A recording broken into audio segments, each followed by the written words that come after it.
चैत्री पूर्णिमा के दिन श्री हनुमान जी महाराज का प्रागट्य हुआ। सम्मुख में मेरा कालाधिपति जटाधारी मुकुटधारी चंद्रधारी त्रिपुंडधारी त्रिशूलधारी मेरा शिव प्रकट हो गया, मेरा शंकर सामने। अंजना, तेरा विश्वास मेरे प्रति बहुत है, क्या चाहिए बोल। अंजना कहती है मेरी संतान नहीं है, औलाद नहीं, औलाद नहीं। पर अंजना, तेरे भाग्य में संतान का सुख नहीं। अंजना, तेरे भाग्य में संतान का सुख नहीं। अंजना माता ने कहा मैं बैकुंठ लोक गई, वहां पर भी ये सुनने को मिला। मैं ब्रह्म लोक गई, वहां पर भी ये सुनने को मिला। मैं इंद्र लोक गई, वहां पर भी ये सुनने को मिला। इसलिए मातंग बाबा के कहने पर मैंने आपकी आराधना करी है और मैंने सुना है देवता देते हैं पल्ला झाड़ कर और महादेव देता है छप्पर फाड़ कर। आप मुझे दोगे, ये मेरा विश्वास करता है, भरोसा करता है, ये मेरा भरोसा करता है, आप दोगे। और शिव जी कभी थोड़ा बहुत नहीं देते। भगवान कृष्ण के घर में जब औलाद नहीं हुई, भगवान कृष्ण के घर में जब संतान नहीं हुई, तब गर्गाचार्य बाबा के कहने पर अपनी रानियों के साथ बैठकर 11-11 दिन तक अनुष्ठान करे तो भगवान शंकर ने एक एक रानी को 11-11 संतान दी।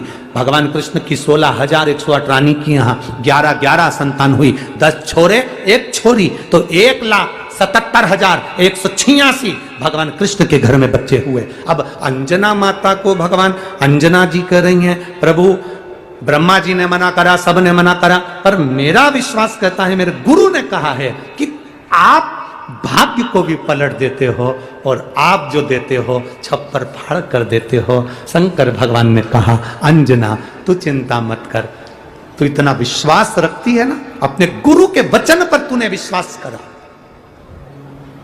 शिव महापुराण के वचन पर जो विश्वास करता है, शंकर भगवान की बताई हुई बात पर जो विश्वास करता है, शिव पुराण के वचन पर जो विश्वास करता है। कई लोग ऐसे भी मिलेंगे, सुन लेते हैं, हाँ क्या होगा जल चढ़ाने से, क्या होगा बेलपत्री के नीचे जाने से, क्या होगा बेलपत्री के नीचे दिया लगाने से, क्या होगा शंकर भगवान को बेलपत्री पर शहद लगाकर चढ़ाने से, क्या होगा चावल का दाना चढ़ाने से, क्या होगा दुर्वा चढ़ाने से। ये पत्र आधे से ज्यादा तो हम पढ़ भी नहीं पाते और आपके ही नगर के पत्र आपको ही छोड़कर जाएंगे। तभी इनका स्मरण करिएगा कि क्या होता है शंकर की कथा पर विश्वास करने पर शिव क्या दे देता है। यह अंजना माता से भगवान शंकर कह रहे हैं, तुमने मातंग ऋषि का कहना माना, इसलिए तुम्हारे यहाँ संतान जरूर होगी।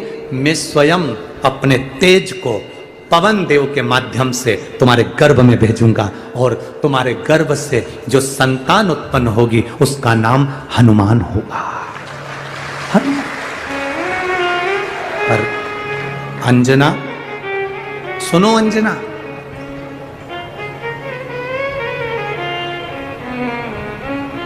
अंजना सुनो, प्रथम बार में तुमने मुझको एक भोग लाकर दिया,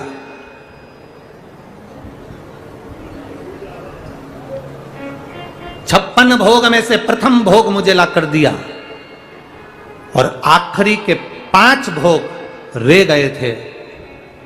इसलिए अंजना तुम चिंता मत करना, तुम्हारे गर्भ से भी केवल 1 पुत्र नहीं, तुम्हारे गर्भ से 6 पुत्रों का भी जन्म होगा।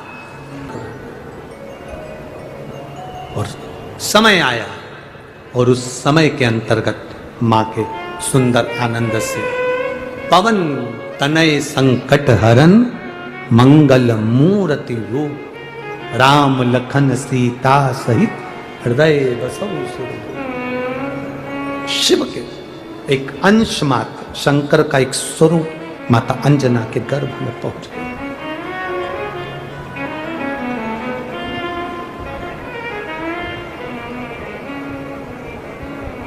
बस इस हृदय को, इस दिल को, इस मन को शिवालय तक ले जाना है। और जब ये मन, जब ये चित्त शिवालय तक पहुंच जाए तो समझ लो कि तुम्हारी जिंदगी की सार्थकता हो गई।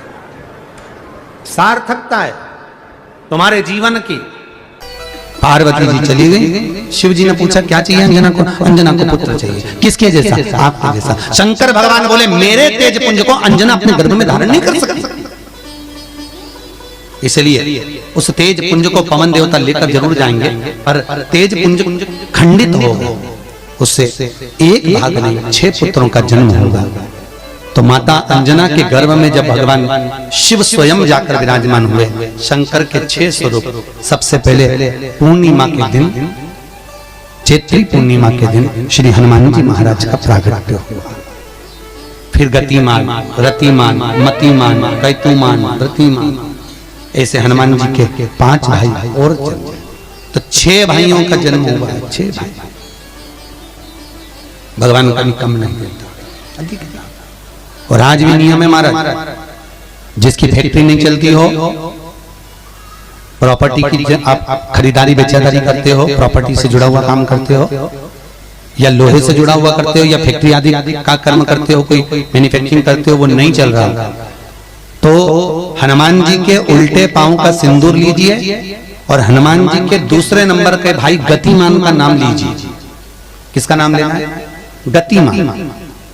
गतिमान का नाम लेकर फैक्ट्री के बाहर या फैक्ट्री पर एक स्वस्तिक का निर्माण कर दीजिए, हनुमान जी के उल्टे पांव के सिंदूर और गतिमान का नाम लेकर। कभी आपकी फैक्ट्री कोई काम नहीं निकालेगी, उन्नति की ओर ही निकल जाएगी, कभी घाटे की ओर नहीं जाएगी। गतिमान का नाम,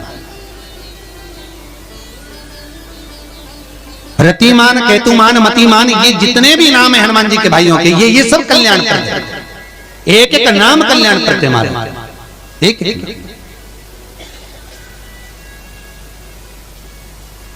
महाराज वो जिन बच्चों को निमोनिया हो जाता है ना, वो सर्दी का कोटा रहता है, बहुत सर्दी बच्चों को बनी रहती है, तो हर दिन 5-10 दिन में वापस दौड़ के डॉक्टर के पास लेके जाओ, फिर डॉक्टर के पास ले। वैसे तो डॉक्टर के पास बच्चे आजकल के जमाने के जाते ही जाते हैं, हर 15 दिन 20 दिन में। तो इसके पीछे वो चले जाए। एक हास्य व्यंग में हमसे पूछा किसी ने, महाराज जी आज के बच्चे बार बार हॉस्पिटल डॉक्टर क्यों जाते हैं? तो हमने कहा देखो भैया, बच्चा जहाँ जन्म लेता है उनसे प्रेम ज्यादा होता है। पहले नानी के घर में पैदा होता था, इसलिए नानी के घर ज्यादा जाता था। दादी के घर में ज्यादा पैदा होता था, इसलिए दादी के घर ज्यादा जाता था। आज के बच्चे हॉस्पिटल में ज्यादा पैदा होते हैं, इसलिए हॉस्पिटल ज्यादा घूमने जाते हैं। ये हास्य। पर यदि बच्चे को सर्दी ज्यादा होती है, निमोनिया ज्यादा होता हो, ठंडा का कोटा ज्यादा रहता हो, तो पीपल के 5 पत्ते महाराज उस पर घृत लगाकर हनुमान जी के तीसरे नंबर के भाई व्रतिमान का नाम लेकर, व्रतिमान का नाम लेकर बच्चे की छाती पर एक वस्त्र से उसको बांध दीजिए, रात्रि भर बंधे रहने दीजिए महाराज। और बांधना कौन से दिन है? 12 तिथि को, बस एक बार बांधना, उसके बाद सर्दी का कोटा नहीं रहता महाराज, बच्चा स्वस्थ अपने आने। व्रतिमान हनुमान जी महाराज के जितने भी भाई हैं, सबका आनंद सुख चरणारविंद का सुख देने वाला भगवान श्री हनुमान जी महाराज चैत्र की पूर्णिमा के दिन प्रकट होते हैं। महाराज पवन तनय संकट हरन मंगल मूरत रूप, राम लखन सीता सहित हृदय बसौ सुर। श्री हनुमान जी महाराज का प्रागट्य होता है, चारों तरफ सुख ही समाहित हो जाता है, आनंद ही आनंद स्थापित हो जाता है चारों। अब दोनों में अंतर देखिए। हनुमान जी की जब स्तुति गाई जाती है तो बोला जाता है विद्यावान गुणी अति चातुर। फिर से बोलो एक बार लाइन से, विद्यावान गुणी अति चातुर। हनुमान जी विद्यावान थे और लंका का राजा रावण विद्वान था। क्या था? जम के बोलो विद्वान। ये विद्यावान, वो विद्वान। तो एक प्रश्न सामने खड़ा होता है कि विद्यावान और विद्वान में क्या अंतर है? हनुमान जी विद्यावान गुणी अति चातुर, रावण विद्वान, तो दोनों में अंतर क्या है? विद्वान ये भी विद्वत्ता से विद्वत्ता, वो भी पढ़ा लिखा, ये भी पढ़ा लिखा। अष्ट सिद्धि नवनिधि उनके पास में, इसके पास। तो फिर अंतर क्या है? तो शिव महापुराण की कथा कहती है, जिस व्यक्ति को पढ़ कर विद्या अर्जन कर कर कर खूब पढ़ाई करते करते करते करते करते करते अच्छा पद जब मिल जाता है और उसको जब अहंकार आ जाता है तो वो विद्वान हो जाता है। और जिसको पढ़ पढ़ कर खूब अच्छी सिंहासन भी मिल गया उसके बाद भी उसका चित्त वृत्ति नम्र होता चले जाता है तो वो विद्यावान हो गया। विद्वान में अहंकार है, विद्यावान में नम्रता है। बहुत ध्यान देना हमारा। कई लोगों को पढ़े लिखे थे अब टू डेट बन के हमारे बराबर कोई अहंकार आ गया, मतलब तुम विद्वान हो, बहुत विद्वान हो, मना नहीं है, तुम्हारे में विद्वत्ता की कमी नहीं है, सारे वेद पुराण शास्त्र सब तुम्हारे में भरे हुए हैं, सारी पढ़ाई लिखाई तुमने भरी हुई है, तुम बहुत विद्वान हो। पर विद्वत्ता अहंकार को लेकर जाती है और विद्यावान का जो विद्या को ग्रहण करता है उसके भीतर नम्रता आती चली जाती है। नम्रता, कोई कोई व्यक्ति ऐसा होता है जिसके पास भगवान पैसा खूब देता है तो उसको नम्रता देता है, खूब नम्रता, इतना प्रेम से बोलेगा, इतना मीठा बोलेगा, और बोले साहब और मेरे लिए कोई सेवा हो तो बता दो, और बोलिए साहब, इतनी नम्रता। और किसी किसी के पास में अहंकार इतना ज्यादा आ जाता है धन के साथ में कि वो किसी गिनते ही नहीं, बिल्कुल ऐसा लगे जैसे भेरू पे सिंदूर चढ़ा, एकदम गिनते। तो दोनों में अंतर है, दो। नम्रता अगर आपके भीतर पढ़ाई लिखाई के साथ में विद्या के साथ में आ रही है तो समझ लो। कितना सुंदर कहा रामकृष्ण परमहंस जी ने। रामकृष्ण परमहंस जी से स्वामी विवेकानंद जी ने पूछा, आपकी निगाह में खूब पढ़ा लिखा व्यक्ति कैसा होता है? रामकृष्ण परमहंस कहने लगे, जीरो। कैसा होता है? शून्य। स्वामी विवेकानंद ने फिर रामकृष्ण परमहंस से पूछा, आपकी दृष्टि में बहुत पढ़ा लिखा बहुत पैसे वाला धनपति व्यक्ति कैसा होता है? रामकृष्ण परमहंस जी ने कहा, डबल शून्य, डबल जीरो। स्वामी विवेकानंद जी ने फिर पूछा रामकृष्ण परमहंस जी से, गुरुदेव आपकी दृष्टि में पढ़ा लिखा व्यक्ति बहुत धनपति सब ज्ञान में निपुण वो व्यक्ति कैसा होता है? रामकृष्ण परमहंस ने कहा, ट्रिपल जीरो, 3 शून्य। स्वामी विवेकानंद ने कहा, गुरुजी अगर ये सब शून्य की गिनती में आ गए तो कीमत किसकी होगी? रामकृष्ण परमहंस जी ने कहा, सारे ज्ञान प्राप्त करने के बाद जो झुकना नहीं जानता, नम्रता नहीं जानता, वो जीरो के बराबर ही होता है। और जिसके पास में धन भी है, विद्या भी है, सारी निपुणता है, और जिसके भीतर नम्रता बनी हुई है, उसके आगे एक लगा दिया जाए तो वो करोड़ों की गिनती में हो जाता है। उसके आगे एक का कई लोग बड़ी अभिमतता में जीते हैं, मैं मेरे बराबर कोई नहीं। और जो मैं करके मर जाता है, अगला जन्म बकरा बकरी का हो जाता है, मैं करता फिरता है।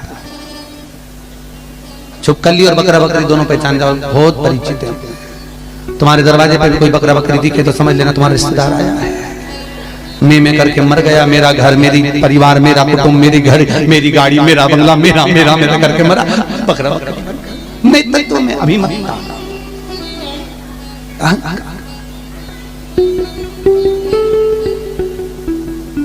गुरु नानक देव जी महाराज का शब्द याद करो, कुछ भी मेरा नहीं है, सब कुछ तेरा, सब कुछ तेरा। इसलिए बोले सो निहाल सब कुछ तेरा, हमारा कुछ है, हमारे भीतर कुछ है तो वो परमात्मा। हनुमान जी महाराज प्रकट हुए और अष्ट सिद्धि, कितनी? अष्ट सिद्धि, नवनिधि, कितनी निधि? 9 निधि हनुमान जी के पास में थी। अष्ट सिद्धि 9 निधि, और उस 9 निधि में सबसे ज्यादा सुंदर निधि जो दुनिया के हित की है वो है नील निधि। कौन सी निधि? 9 निधि में से एक निधि का नाम है नील निधि। बेलपत्री का, चंदन का जो लेपन करा है, देखिए डॉक्टर हनुमान जी के यहाँ पर ये कथा चल रही है। करने वाला डॉक्टर हनुमान जी हैं, कराने वाले डॉक्टर हनुमान जी हैं, और सुनने वाले डॉक्टर हनुमान जी हैं, और बोलने वाले भी डॉक्टर हनुमान जी हैं। कर लिया वो आपके ऊपर। दूसरे नंबर पर है सोमवार की अष्टमी के दिन का चंदन जो आपने बेलपत्री के जड़ को घिसा है, फिर कहूंगा इस बात को विशेष बार बार कह रहा हूं कि हरे पेड़ को मत काट लेना, हरे पेड़ को नहीं। जो पेड़ पूरी तरह से सूख गया, ना पत्ती ना फल, उसको बजा कर देख लो कि ये पेड़ पूरा सूख चुका है, तब उस पेड़ की जड़ जो जिसको लोग काट कर ले जाने वाले हैं, बाहर फेंकने वाले, उसकी जड़। हनुमान जी महाराज को 3 तरह की माला समर्पित होती है। एक आकड़े के पत्ते की, दूसरी बेलपत्र के पत्ते की, तीसरी पीपल के पत्ते की। ये 3 तरह की माला जब शंकर हनुमान जी महाराज को समर्पित होती है, जिस समय पर अगर व्यक्ति के जीवन में बहुत भारी रोग हो गया है, बहुत ज्यादा कष्ट हो गया है, कैंसर जैसी बीमारी भी अगर उसको घेर ली है और किडनी लीवर सब बेकार हो गया, तो निवेदन है पीपल के पत्ते की माला बनवाओ, 108 पत्ते की, और हनुमान चालीसा का हर पत्ते पर स्मरण करिए महाराज। आप हनुमान चालीसा पढ़ते जाओ, माला में गांठ लगाते जाइए, और वो माला जो व्यक्ति कैंसर से पीड़ित है, हाथ का स्पर्श कराइए और शंकर को चढ़ाइए। तीसरी है आंकड़े की माला। महाराज, आंकड़े के पत्ते की जो माला होती है, ये माला कार्य की सिद्धि के लिए होती है। इसमें एक एक आंकड़े के पत्ते पर सीताराम लिखा जाता है। मात्र एक पत्ता ऐसा होता है जिस पत्ते पर सीताराम नहीं लिखा जाता। 108 पत्ते में से एक पत्ता, बस उस पत्ते को हथेली में रखकर उल्टा हाथ आपको रखना है और अपनी कामना कर कर उस पत्ते को बांध देना है। ये जरूरी नहीं है कि 25 के बाद बांधो, 50 के बाद बांधो या 100 के बाद बांधो, आपकी मर्जी पड़े। उस खाली पत्ते को कहीं पर भी बांध दीजिए और उस माला को अपनी कामना कर कर श्री हनुमान जी महाराज को समर्पित कर दीजिए महाराज। इसके लिए कोई तिथि, कोई दिन, कोई वार निश्चित नहीं है। बस ये माला जब हनुमान जी को चढ़ जाए, तब एक घी का और एक तेल का दिया हनुमान जी के सम्मुख में लंबी बाती का लगा देना है महाराज। एक घी का, एक तेल, और अपनी कामना कर कर आप महाराज कि वो कामना 2.5 महीना या 3 महीना, इससे ज्यादा नहीं जाएगा, वो कामना बाबा पूरी करेगा, क्योंकि शिव और हनुमान ये सब एक ही स्वरूप है। पीपल का एक पत्ता, उस पत्ते पर थोड़ा सा चावल, थोड़ा सा चावल, पूर्णिमा की रात्रि को अपने हाथ में लेकर, अपने नयनों से लगाकर, शरीर पर से स्वयं उतारकर उसको दरवाजे के पास रख दीजिए। पूर्णिमा की रात्रि को पूर्ण होने पर उस चावल को दूसरे दिन सूंघ कर बहते हुए पानी में डाल दीजिए। महाराज, कितने भी रोग से ग्रसित हो गए, पीपल का एक पत्ता 52,000 ब्राह्मण की साक्षी कराता है महाराज। बहुत ध्यान देना, पीपल के वृक्ष में स्वयं नारायण का, मेरे कृष्ण का वास है। स्वयं भगवान गीता के अंतर्गत कहते हैं कि मैं पीपल, कोई व्यापार नहीं चलता हो, दिक्कत आ रही हो, तो हनुमान जी के दूसरे नंबर का भाई गतिमान का स्मरण करो। हनुमान जी के उल्टे पांव का सिंदूर लाकर गतिमान का नाम लेकर स्वस्तिक बना दिया जाए व्यापार वाली जगह पर, तो व्यापार अच्छा चलने लगता है महाराज। कोई व्यक्ति पैसा खा गया, नहीं दे रहा, बहुत परेशान हो गए, मांग मांग कर दे गए, नहीं दे रहा, हाथ जोड़ लिया, पांव जोड़ लिया, सब कुछ कर लिया, नहीं दे रहा, तो हनुमान जी के तीसरे नंबर का भाई रतिमान, रतिमान, गतिमान, रतिमान, रतिमान का नाम लीजिए। पीपल के पत्ते पर लाल सिंदूर से जो व्यक्ति पैसा लेकर गया उसका नाम लेकर बहते हुए पानी में अपनी कामना कर रतिमान का नाम लेकर छोड़ दीजिए। 15 दिन में रतिमान ऐसी उतावली मचाता है कि उसको हाथ जोड़कर वो खुद फोन लगाकर बोलता है, भैया तेरा मैं पैसा लौटा दूंगा। रतिमान का स्मरण किया जाता है। रतिमान, ध्यान दीजिएगा, पंचमुखी हनुमान का एक स्मरण, पंचमुखी हनुमान का एक भाव। महाराज, जैसे बहुत ज्यादा तकलीफ अगर व्यक्ति को हो गई है, बहुत कष्टमय जीवन चल रहा है, हार गए हर जगह से और तकलीफमय जीवन चल रहा है, तो पंचमुखी हनुमान का एक शिव महापुराण का और स्कंद पुराण का एक बड़ा सुंदर मंत्र है। उस मंत्र को आप सब एक बार हमारे साथ में बोलें।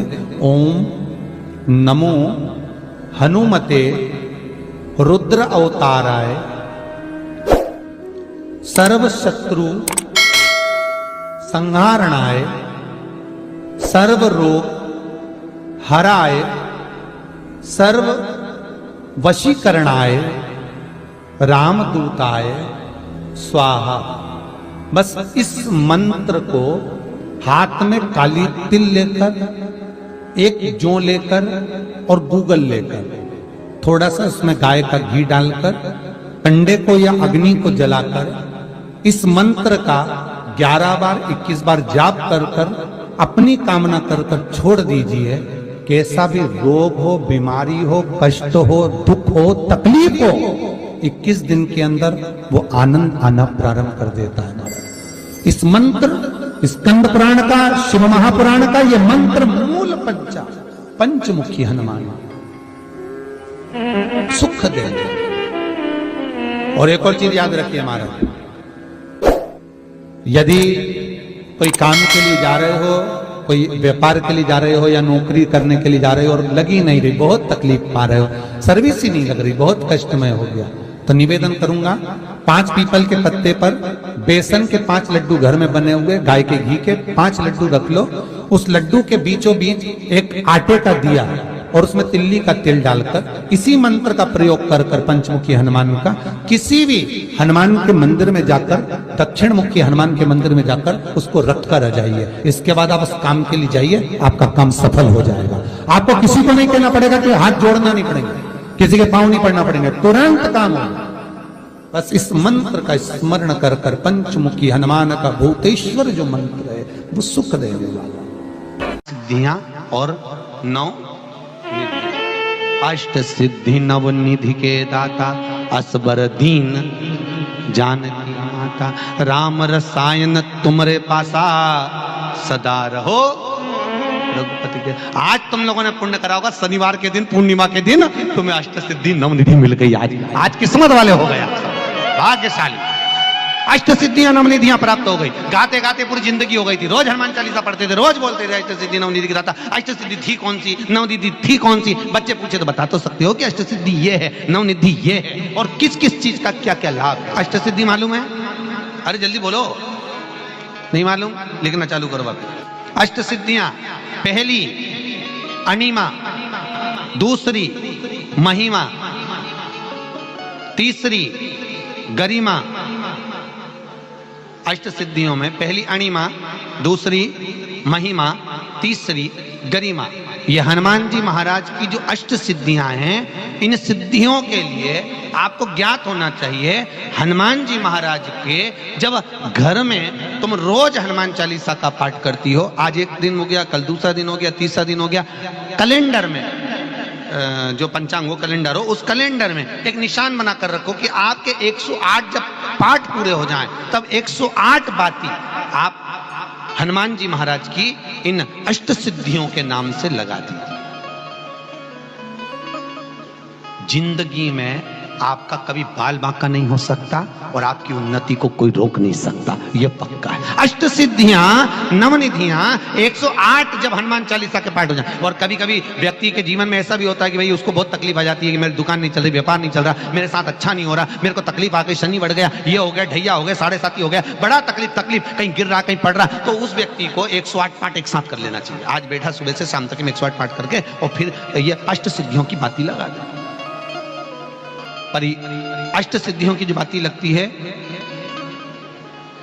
घृत में है, घी घृत, अष्ट सिद्धि, तो ये बाती, तो पहली अणिमा सिद्धि, दूसरी महिमा, तीसरी गरिमा, चौथी लघिमा, चौथी लघिमा, पांचवी प्राप्ति, पांचवी क्या है? प्राप्ति। छठी प्राकंभ, छठी है प्राकंभ, सातवीं है ईर्षत्व, ईर्षत्व, और आठवीं है वशिष्ठ, आठवीं है वशिष्ठ। ये हनुमान जी महाराज की 8 सिद्धियां और 9 निधियां। पूरी हनुमान चालीसा की एक एक चौपाई में एक एक चीज से एक एक बीमारी का इलाज है, एक एक बीमारी का। महाराज हनुमान चालीसा की एक एक चौपाई से एक एक बीमारी का। हमारे जीवन को हम चौपाइयों के क्रम से एक एक शब्द का भान करें कि वो उससे हमें प्राप्ति क्या है। अष्ट सिद्धि नवनिधि किस जगह पर स्कंद जी दे रहे हैं? नवनिधियां जहां पर सेतु बंद हुआ, जहां पर सेतु, तो आप रामेश्वर जाएं, पुराने डाकघर के पास में आज भी 9 शिलाएं नवनिधि के लिए स्कंद देव ने वहां विराजमान करी थी, वहीं हनुमान जी महाराज ने जलपान करा था। वो स्थान आज भी विराजित है। आज पुराने गांव